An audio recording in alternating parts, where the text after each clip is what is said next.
오늘 본문의 상황을 한번 상상해 봅시다. 모압 동편 높은 땅에서 하나님이 약속하신 땅, 젖과 꿀이 흐르는 가나안 땅이 내려다 보이는 곳에서 100세가 넘은 백발이 성성한, 그러나 눈빛이 흐리지 아니하고 귀력이 쇠하지 아니한 한 꼬장꼬장한 노인네가 설교를 합니다.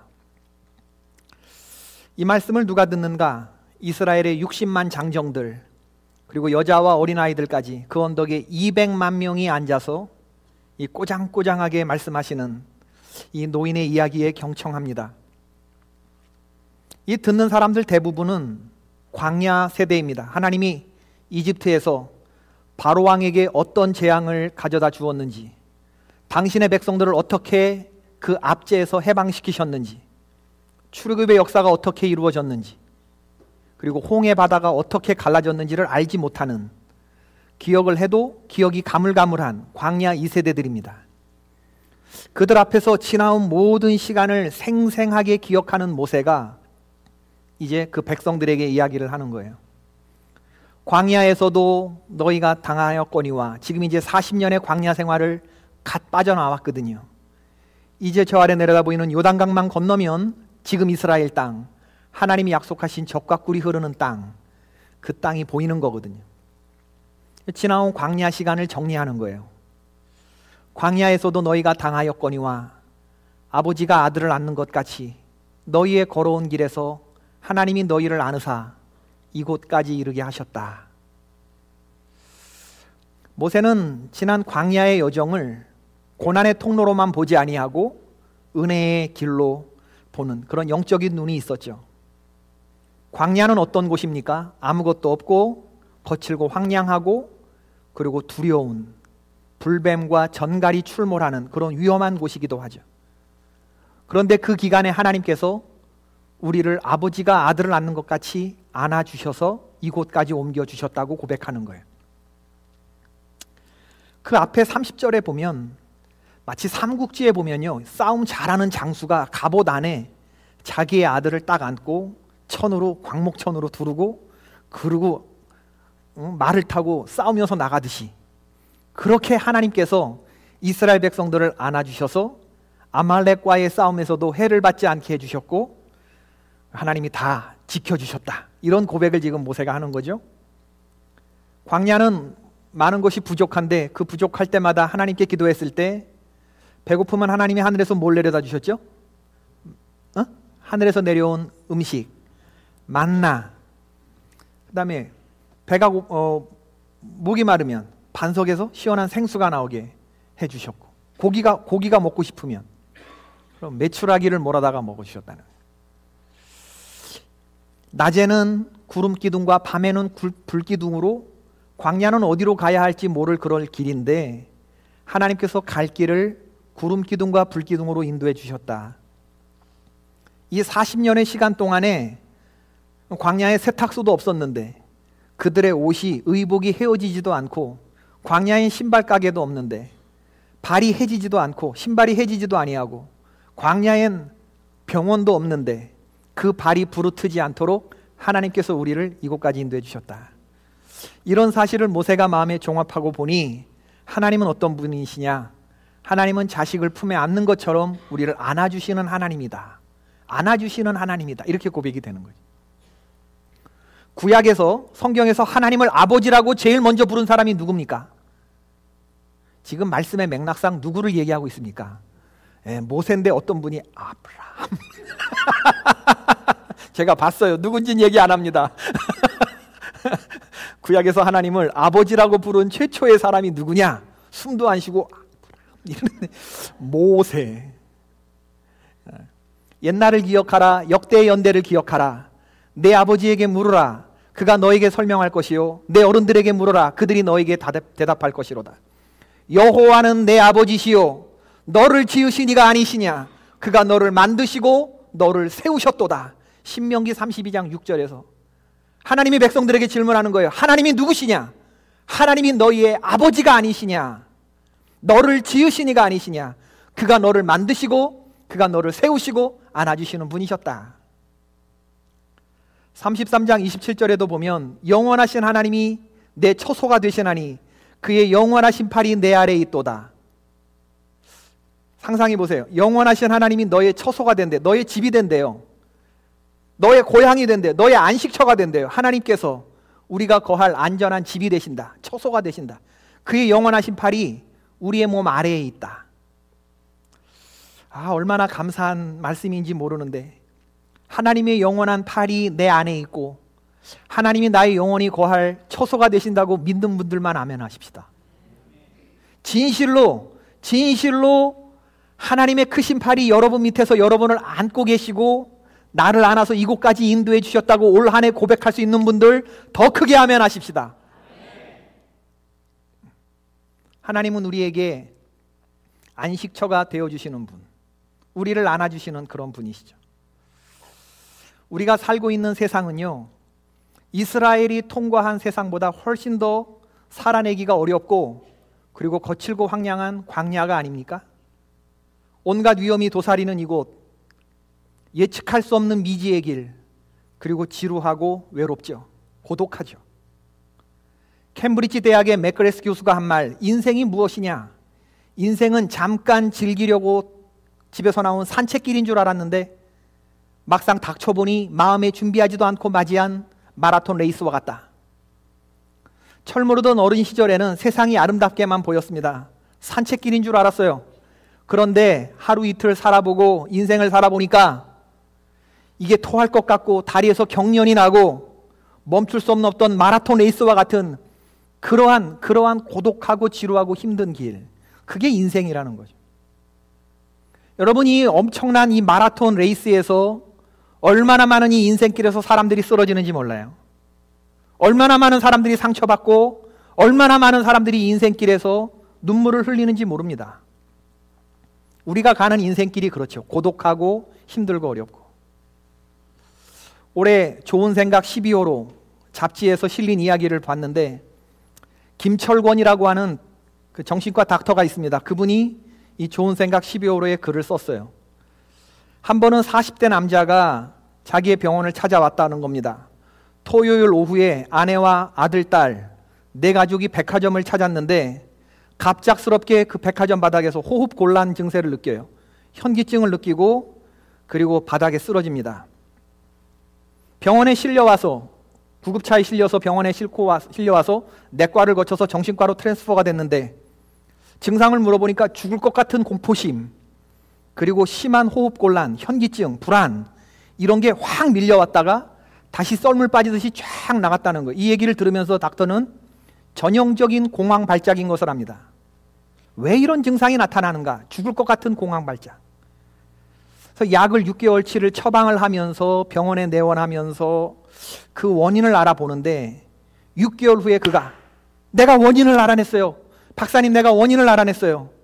원인을 알면 정신과 치료가 훨씬 수월한 법이거든요. 원인이 뭔가 봤더니 1984년 12월, 지금 이맘때 1984년, 지금부터 한 30년 전, 당시 초등학교 2학년이던 그가 친구들과 놀다가 오후 늦게 집에 왔는데 집이 가까워오는 걸 보면서 가슴이 쿵쿵쿵쿵 뛰는 겁니다. 너만 아니면 나는 벌써 집을 나갔다. 난 너 하나만 보고 사는데 너마저 속을 썩이면 엄마는 미련 없이 집을 나갈 거다. 이 말을 초등학교 2학년 아들에게 한 거예요, 엄마가. 왜냐하면 아빠는 알코올 중독자였거든요. 아버지의 술주정을 견디지 못할 때마다 어머니는 그를 안고 어느 날 이렇게 속삭였습니다. 버티기 정말 어렵구나. 네가 나를 용서하지 않아도 되지만 엄마를 이해는 해다오. 혹시 수업 마치고 집에 왔을 때 내가 없거든. 할머니한테 가거라. 할머니가 널 돌봐줄 거야. 어느 날 어머니는 그를 꼭 껴안은 채 이렇게 말한 거예요. 어느 날 내가 집에 없으면 할머니한테 가라. 그 말이 비수가 되어서 그의 마음은 파고들었는데 그 후에 학교 수업을 마치면 쏜살같이 집에 뛰어오는 버릇이 생긴 거죠. 집에 가는 내내 심장이 쿵쾅거리는 거예요. 엄마가 있을까? 엄마가 없을까? 근데 조금 늦게 온 날, 그날 엄마가 없었죠. 집안과 온 동네를 뒤져보았지만 엄마를 찾지 못합니다. 불안한 마음에 옷장문을 열었는데 엄마 옷만 없는 거예요. 반사적으로 집을 나와서 기차역으로 달려갔는데 눈물이 주체하지 못할 만큼 흘러내리고, 연말이라 사람들이 북적거리고 기차역이 많은 사람들로 혼잡했는데 정신 나간 사람처럼 이 2학년짜리가 엄마 엄마 하고 부르는 거예요. 그런데도 엄마가 보이지 않았죠. 그때 기차역에서 그해 히트했던 노래 이선희의 제2에게라는 노래가 들려나온 거예요. 이제 그는 기차역에서 시외버스 터미널로 뜁니다. 그리고 그곳에서 또 미친 사람처럼 엄마 엄마 하고 외쳐요. 그런데 그 시외버스 터미널에서도 엄마가 보이지 않아요. 그런데 그 시외버스 터미널에도 제2에게라는 노래가 들리는 거예요. 그 쓸쓸한, 그리고 이 허무한 길을 걷는 그 노래 가사가 갑자기 숨쉬기 어렵고 어지러워서 그대로 길바닥에 쓰러졌는데 눈 떠보니 병원이었고 옆에는 할머니가 서 계셨죠. 그런데 말이죠, 선생님, 이번에 아이들과 백화점에 갔다가 제가 30년 전에 그 노래를 다시 들었습니다. 제2에게를요. 저는 몰랐죠. 왜 갑자기 가슴이 뛰고 숨이 가쁘고 어지러워졌는지. 이제는 알 것 같습니다.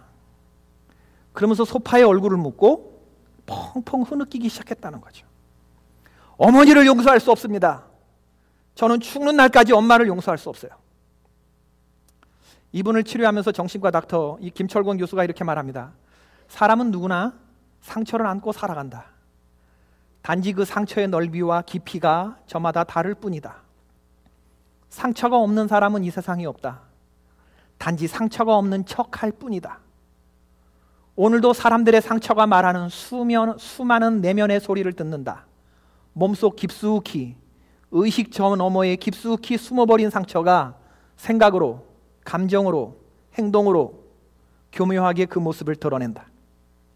상처받은 기억은 결코 잊혀지지 않는다. 단지 모습을 위장할 뿐이다. 그 상처의 뿌리가 얼마나 깊은지, 그리고 인간의 마음이란 얼마나 섬세하고 얼마나 상처받기 쉽고 얼마나 신비로운지 새삼 깨닫게 된다.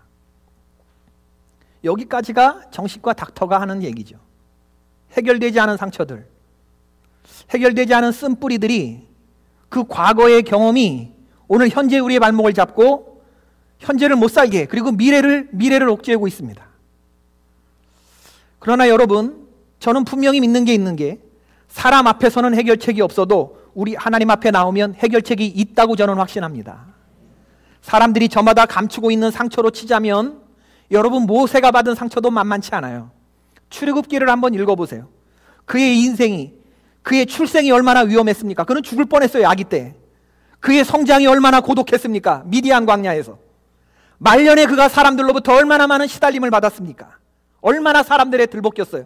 그러나 모세는 하나도 상처받지 않은 사람처럼 말하고, 그는 하나도 상처받지 않은 사람처럼 행동해요. 하나도 상처받지 않은 사람처럼 사람을 사랑합니다. 어떻게 이런 일이 가능할까? 그건 나의 경험보다 더 큰 하나님의 사랑이 그의 마음속에 밀고 들어오니까 그 상처가 치유된 거예요. 이게 가능한 것은 하나님 앞에서밖에 이런 일이 일어나지 않아요. 믿으십니까? 그는 우리를 지으신 자시기 때문에 우리를 치료하시는 능력이 있으신 분이시다. 정신과 닥터는 해결하지 못하지만 이걸 뿌리까지 해결해 주시는 분은 우리 하나님 앞에 나올 때 이게 해결안 맞는다는 거예요. 전능하사 천지를 만드신 하나님, 그분이 우리의 아버지가 되시고 그분이 나를 안아주시고 여기까지 인도해 주시기 때문에 상처가 있어도 그것이 우리를 휘두를 수 없습니다. 우리를 고쳐주시는 분, 단단히 아물도록 되돌려 주시는 분, 안아주신다고 하는 거, 여러분, 이거 굉장히 강력한 치유의 능력이 있어요. 안아주심. 누군가를 이렇게 한번 콱 안는 거, 품에 그렇게 폭 안는 거, 이게 얼마나 대단한 건지. 아동 교육학을 하는 분들이 이야기하잖아요. 이렇게 애들은 자주 안아주고 터치하고 쓰다듬어 주라고. 그러면 이렇게 폭 안기는 느낌을 받고 자란 아이는 건강하게 자란다고. 제가 생각해 봤습니다. 내가 이렇게 아버지로부터 안김을 받고 자란, 천만에. 지금 이제 이거 오늘 하고 나면 인터넷에 올라가면 또 저희 아버님이 섭섭해 하실지도 모르겠지만 저는 어렸을 때 아버지의 손을 잡아본 기억이 없잖아요. 아버지는 저 멀리서 설교하시는 분이었고 장로님들과 권사님들이 쫙 이렇게 둘러 있었고, 저는 아버님이 은퇴하시고 제가 선교사 시절에 플렉스탭에 오셨을 때 그때 제 기억으로 아버지 손을 처음 잡아봤어요. 얼마나 제가 섭섭했는지. 그때 처음 잡아봤어요. 그래서 제가 서운했었나 봐요. 그래서 제가 아버지한테 여쭤본 적이 있습니다. 아버지, 저를 한번 안아본 적이 있냐? 그랬더니 나는 아버지 손잡아본 적이 없는데 아버지는 나를 안아보신 적이 있냐? 그랬더니 야, 넌 뭐 이렇게 섭섭한 소리를 하냐? 그러면서 여러분 아시지만 저희 아버님 다리가 좀 불편하시죠?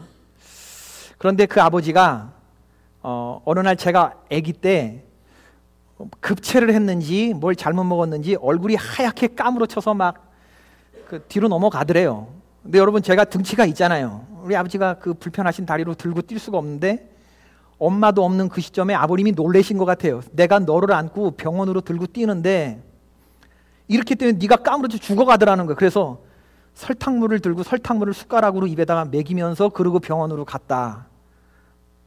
그 얘기를 이렇게 들려주시는데 마음이 얼마나 따뜻하든지 그게 한 방에 치유가 되던데요. 육신의 아버지도 나를 이렇게 안아주신 적이 있고 그 나를 살리려고 품에 안고 설탕물을 떠먹이면서 숟갈로 어디서 들으셨는지 설탕물을 먹이면서 가라고 의원한테 그런 생각이 딱 들면서 안아주심의 능력이 어찌 몸에만 해당되는 그런 이야기겠습니까? 우리의 영혼에도 그대로 해당되는 이야기다. 누구의 속사람이 강건할 수 있겠는가? 누가 험한 세상에서 마음의 평안을 가지고 살아갈 수 있겠는가? 누가 이 혼잡한 세상에서 스트레스로부터 자유할 수 있겠는가? 누가 우리를 질식시키는 삶의 수많은 문제 앞에서 우리로 물러나지 않고 담대하게 그 문제 앞에 서고 그 문제를 해결해 나갈 힘을 주겠습니까? 이건 하나님의 품에 안겨있는 사람, 내가 하나님의 사랑받는 존재라는 걸 이걸 확신하고 체험하는 사람들에겐 이 능력이 함께하는 줄로 믿습니다. 하나님이 안아주시고 나를 보시면서 하시는 말씀을 들은 사람들이 이렇게 능력 있는 삶을 살아가는 거예요. 수고하고 무거운 짐진 자들아 내게로 오라. 이 짐은 너가 지고 갈 수 있는 짐이 아니야. 이건 내가 지고 가는 짐이지 네가 지고 가는 짐이 아니야. 걱정, 근심, 염려 이런 건 네가 지고 갈 짐이 아니야. 그건 너보다 큰 존재들이야. 그러니 그걸 나에게 다오.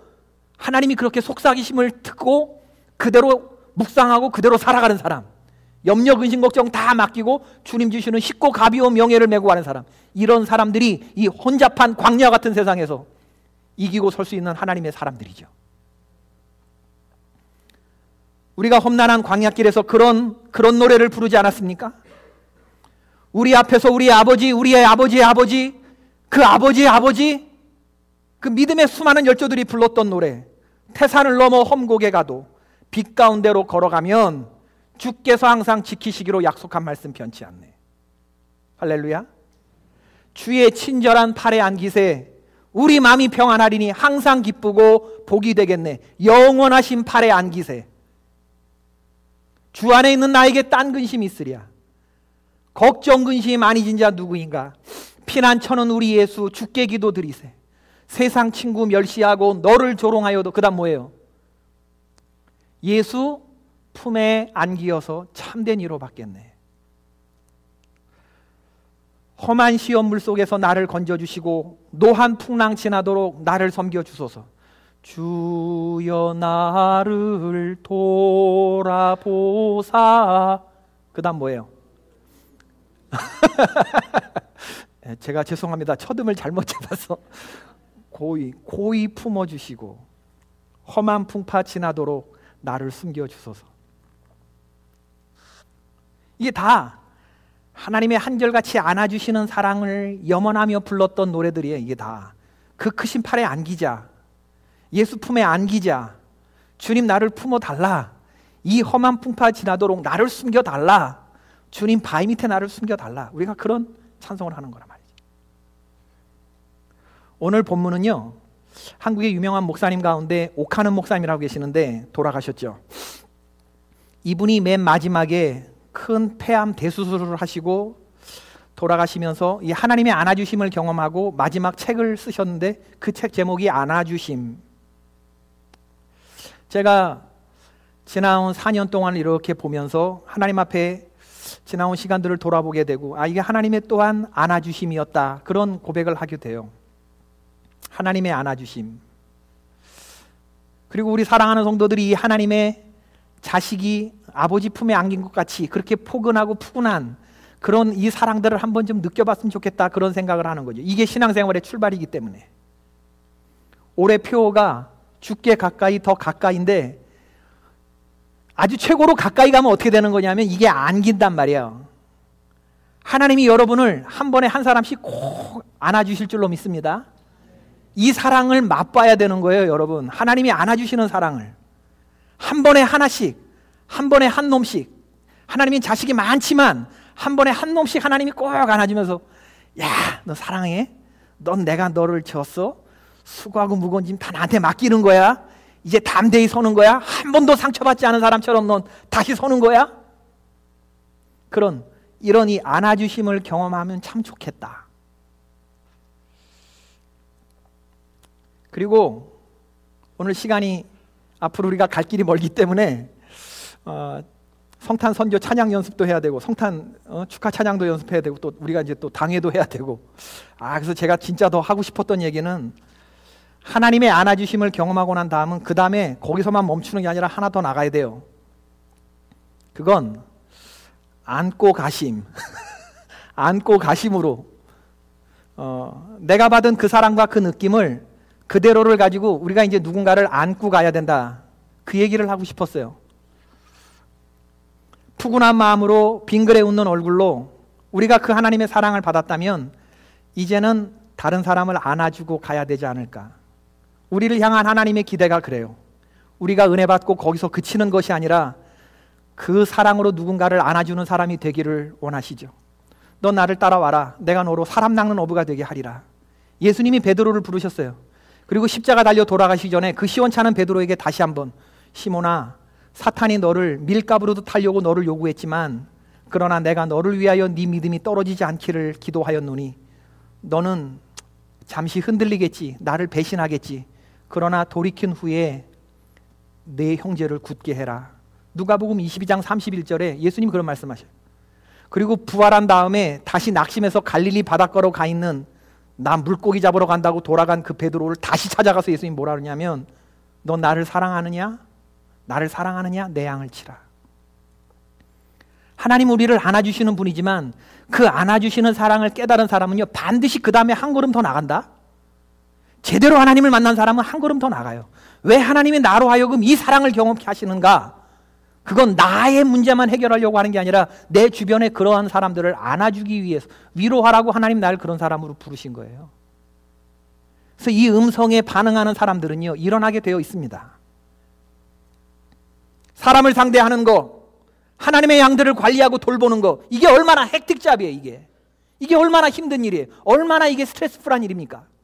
사람과 비벼지고 하나님의 공동체를 밀고 나가고, 우리가 신앙생활하면서 내 문제도 해결하기 힘든데 다른 사람의 문제까지 끼얹고 가는 거, 이게 얼마나 힘드니. 그러나 이게 힘들기만 한 것이 아니에요. 이 일을 감당할 때 주시는 하나님의 더 큰 안아주심이 있습니다, 여러분. 이 사명을 감당하는 자들만이 받는 은혜가 따로 있단 말이에요. 오늘 당회에서 일꾼으로 세움받는 사람들이 하나님의 안아주심을 경험하고 안고 가심을 또한 경험할 수 있기를 주의 이름으로 축원을 드려요. 이건 가장 의미 있는 일이고 하나님이 기뻐하시는 일이고, 이게 선교고, 이게 땅끝까지 복음 전하라는 게 네가 안고 가라는 거고, 그 복음을 모르는 그 땅에 가서 내가 베풀어 주신 안아주심의 사랑을 선포하고 그들을 안고 갈 수 없겠냐. 우리를 선교사로 부르시는 하나님의 음성이고, 하나님의 충분한 사랑을 받았기 때문에 난 이제 더 큰 사랑 필요 없어요. 난 지금까지 부어주신 은혜로만도 충분해요. 이제 제가 아버지의 마음을 가지고 열방으로 나아갈게요. 모든 족속으로 다니며 선교할게요. 이렇게 될 때, 이 마음 가지고 봉사할 때, 이게 교회 공동체가 든든히 서게 되는 것이죠. 지나온 한 해를 돌아보면서 한 심령도 빠짐없이 다 이 교회 공동체 안에 들어와 있는 게 얼마나 감사한지, 올해 교족부를 이렇게 정리하면서 보니까 18세 이상 어른들이 153 이렇게 딱 써 있더라고요. 153이라는 숫자를 보면서 어서 많이 본 숫자인데 그런 생각을 제가 했어요. 물고기 잡았을 때 153, 참 완벽한 숫자인 것 같아서 이제부터는 하나님이 우리 안에서 놀라운 일들을 행하시겠다, 그런 생각을 해보면서 새로운 꿈을 꾸어봅니다. 우리를 안아주시는 하나님의 사랑 안에서 새로운 소망을 가져봐요. 환경은 달라지지 않았지만 우리의 내면이 새로워지기 시작했습니다. 안아주시는 하나님의 사랑이 깨달아지기 시작했어요. 그러면 이 사랑 가지고 백리도 가고 천리도 가는 거예요. 어디까지? 하나님 앞까지. 이 안아주시는 사랑에 푹 젖으시는 주의 종들 되시기를 바랍니다.